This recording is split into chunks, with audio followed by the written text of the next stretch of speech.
দাবি শতভাগ মেনে নেবার পরও এখন কার স্বার্থে আন্দোলন করা হচ্ছে, বুদ্ধিজীবীরা কেন এখানে সমর্থন দিচ্ছেন, সেই প্রশ্ন তুলেছেন প্রধানমন্ত্রী শেখ হাসিনা। সাম্প্রতিক সহিংসতায় জামাত শিবির জড়িত উল্লেখ করে দলটিকে নিষিদ্ধের পর পরবর্তী পরিস্থিতি মোকাবেলায় সবাইকে ঐক্যবদ্ধ থাকার আহ্বান জানান সরকার প্রধান। বিস্তারিত আকবর হোসেন সুমনের রিপোর্টে।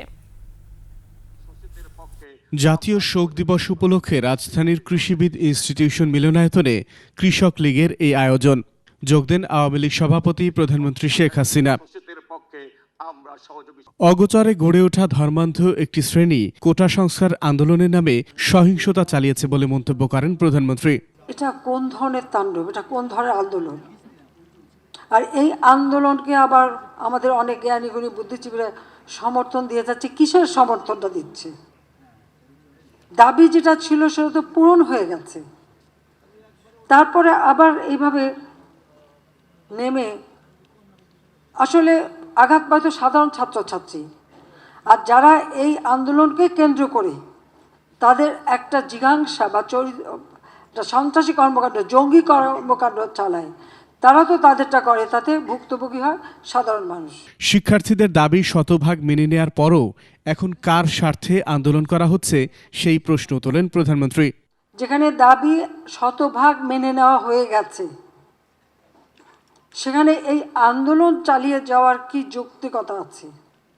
কার স্বার্থে? কেন?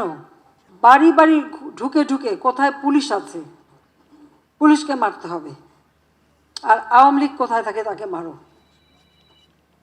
মসজিদে ঢুকে মসজিদের মাইক ব্যবহার করে মিথ্যা অপবাদ দিয়ে মানুষ ডেকে নিয়ে এসে তারপরে এই নারকীয় কাণ্ড চালানো হয়েছে।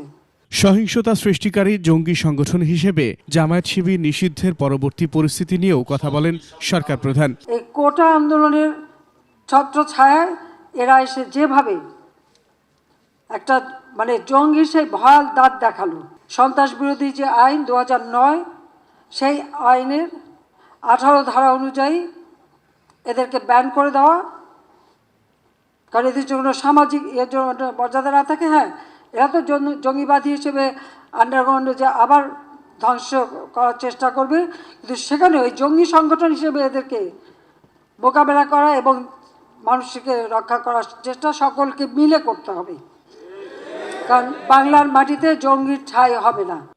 পরে স্বেচ্ছায় রক্তদান কর্মসূচি পরিদর্শন করেন বঙ্গবন্ধু কন্যা। আকবর হোসেন সুমন, 21 টেলিভিশন, ঢাকা।